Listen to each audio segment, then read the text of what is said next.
Well, hello, friends and neighbors. I'm John, your whiskey neighbor here, and welcome to my deck.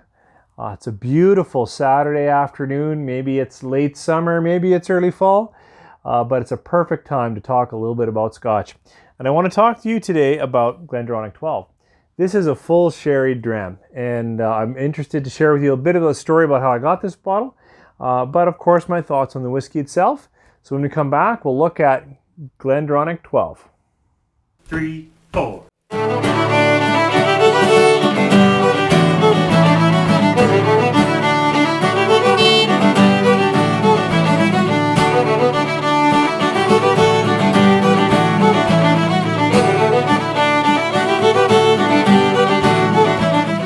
Thanks for staying with me.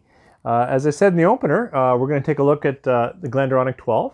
I feel like it's the entrance to their core range. You know, they have some non-age statements. They have now a 10-year-old released exclusively in Canada. And they have a few others that might have a lower age stamp, but I feel like the 12 is sort of the stable, the core of their standard range. GlenDronach has an interesting history. I don't know the ancient history. It was opened by, I want to say Allardyce, but that's not quite it, but somewhere in the 1800s. Ran for a long time, went through Teachers and Sons ownership. But then the really interesting part of its history is that the distillery was mothballed from 1996 until 2002. I can't remember, Allied Distillers maybe bought them, and then it went through Chivas Brothers, and then it was with GlenDronach for quite a while. But I think now with the sale to Brown-Forman, it's not necessarily like it's owned by the bigger conglomerate. I'm getting a bit distracted. The interesting part is the 96 to 2002, the distillery was mothballed. And what all of us whiskey geeks know is during that time, you can't count the aging of the Scotch, I guess. But that's the rumor. And so when you get a bottle that might have been being aged during that time, you can end up getting some older spirit. There's charts out there. It's really exciting. But suffice it to say, I've checked, and this was actually released in 2018, this bottle. So it's just a 12-year-old Scotch. One of these days, I'm going to get one of the 15 years or 18 or 21 years that came out that had the benefit of the extra aging, and you get an extra old bottle. Anyways, I digress. GlenDronach 12, it's known for its sherry aging. This liquid has been aged in Pedro Jimenez or PX sherry and Oloroso. I don't know the ratios of those two, but a couple other things that's interesting is this is natural color, and they say on their website that it's not chill filtered, which is interesting because it's only 43% alcohol. You can look at this color later. We'll compare the Glenfarclas. They're both natural color. So I think it speaks a little bit to how much first fill, second fill sherry might be in these two great Highland full sherry. I think they even classify as sherry bomb scotches. It's probably enough of an intro. I'll have more to say about the bottle later because I think I'd like to have some Scotch. Let's see what it says. This nose tickled me there for a second. Very quickly, I get some nice dark fruits, expressive dark fruits. So sort of a plum, a little bit of a cherry. And there's something dried on that edge. So a little bit of dried nature to it, or maybe spice, maybe light chocolate. Not overwhelming, but that kind of an edge or a darker edge to the full fruit. Yeah, a little spice. There's also some sweetness, so some vanilla. Or maybe not vanilla. No, not vanilla. Like a berry sweetness, like a berry jam, strawberry jam. It's not very strawberry, that's not right, but like a sugared jammed fruit. That's better. Yeah. Yeah, so a sweet fruit, jam fruit, plum, cherry. Not rich cherry, more like dried. Closer to the raisin. Light chocolate. It's a good nose though. A little bit of spicing in there. I think you'll like the nose if you like ex-sherried Scotch, because it's pleasing. It's got nothing that's going to put you off. It doesn't have strong, ethanol.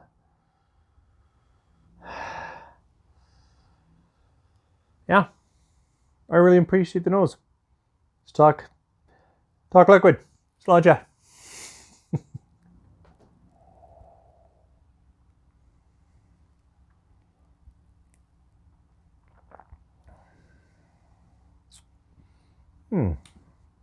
Palate for me is fruity, but now it really is darker. So now for me it's more fig, dried plum, dried raisin, like that.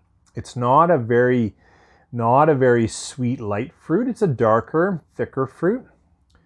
I say thicker, but the mouthfeel is not exceptional. Like, it's good. It's there, which I appreciate, but it's not really chewy.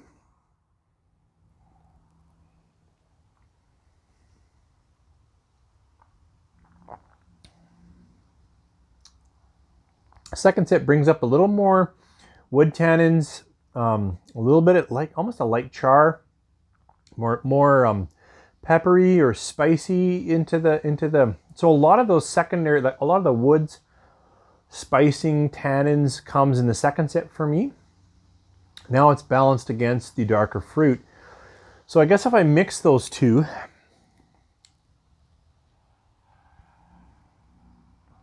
yeah, I get almost a little bit more like leathering or tobaccoing. Yeah, nice spices. Finish is decent, and moves to the edges of the expression for me. So moves into the almost a char wood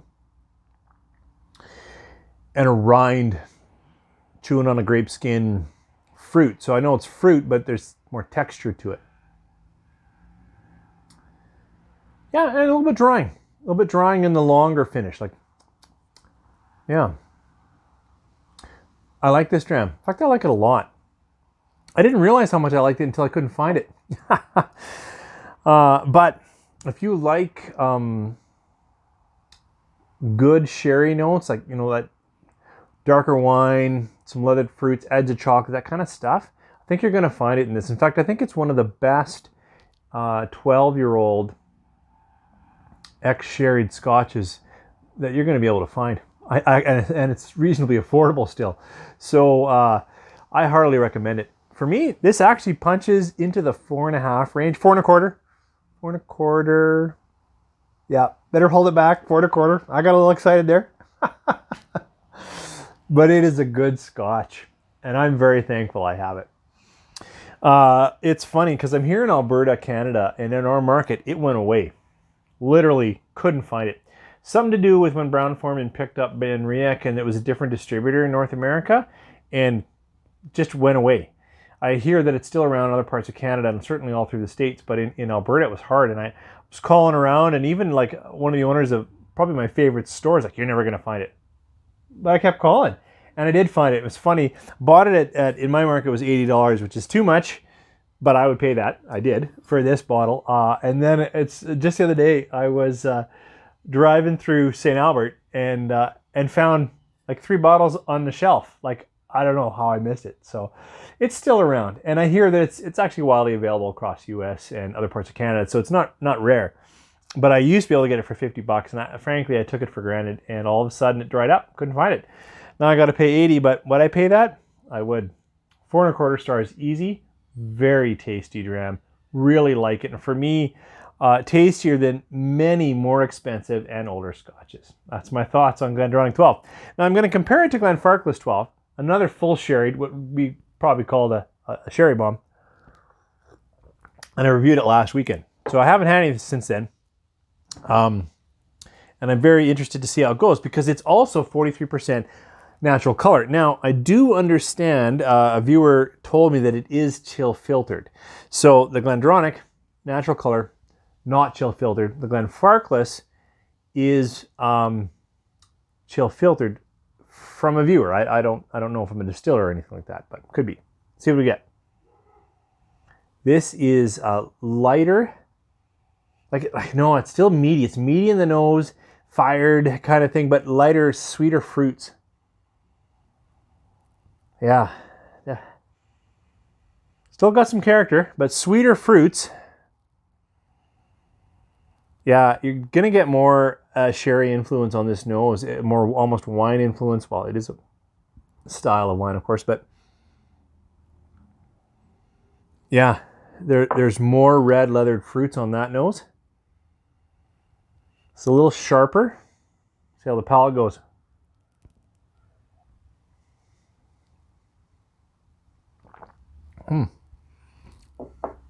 It's a little rougher. I kind of like the roughness. But yeah, the fruiting stays lighter.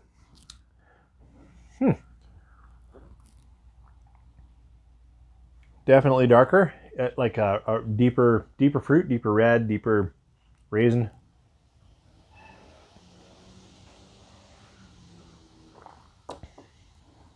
Palate's richer too. I like GlenFarclas quite a bit. I think I gave that 4, so I'm happy I gave this about 4 1/4. I'll happily buy either of those. In my market, GlenFarclas is easily $20 less. Actually, in this case, what I paid, $30 less. But the GlenDronach is richer, and I will spend the extra coin when this bottle runs out if I can for $80. Look, thanks for joining me. I wanted to get out here earlier. It's Saturday, so it's kind of an errand day. But I'm sure glad you could join me for a little bit. I'll try to post this yet today, and if I'm lucky, I'll be able to shoot another review this weekend. You guys have a great week.